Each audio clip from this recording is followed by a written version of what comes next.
দেশের শীর্ষ super shop chain স্বপ্নের গ্রাহক ডেটাবেস হ্যাক করে $15 লাখ মুক্তিপণ দাবি করেছে আন্তর্জাতিক একটি রানসামওয়্যার গ্রুপ।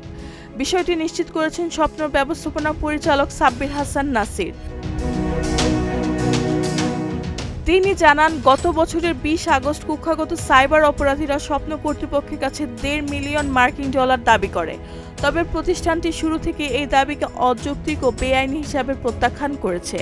সাব্বির নাসির বলেন, অপরাধীদের সঙ্গে কোনো ধরনের আর্থিক আপোস করা আমাদের নীতি ও নৈতিকতার পরিপন্থী। আমরা তাদের দাবির কাছে নথি স্বীকার করিনি।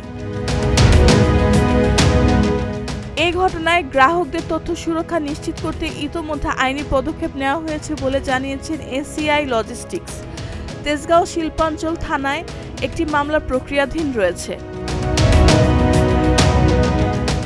একই সঙ্গে ঢাকা মেট্রোপলিটন পুলিশের counter terrorism and transnational crime unit সহ দেশের শীর্ষ গোয়েন্দা সংস্থাগুলোকে এ বিষয়ে আনুষ্ঠানিকভাবে অবহিত করা হয়েছে। তাদের সহায়তায় কঠোর আইনি ব্যবস্থা গ্রহণের প্রক্রিয়া চলমান রয়েছে। সাব্বির নাসির আরও বলেন, গ্রাহকদের তথ্য সুরক্ষা রাখতে আমরা সর্বোচ্চ চেষ্টা চালিয়ে যাচ্ছি। গ্রাহকের আস্থাই স্বপ্নের সবচেয়ে বড় শক্তি এবং আমরা সেই আস্থা ধরে রাখতে বদ্ধপরিকর। তিনি আশ্বস্ত করে বলেন, গ্রাহকদের সংবেদনশীল ব্যক্তিগত আর্থিক তথ্য নিরাপদে রয়েছে। রেহানা বেগম, প্রজন্ম 24।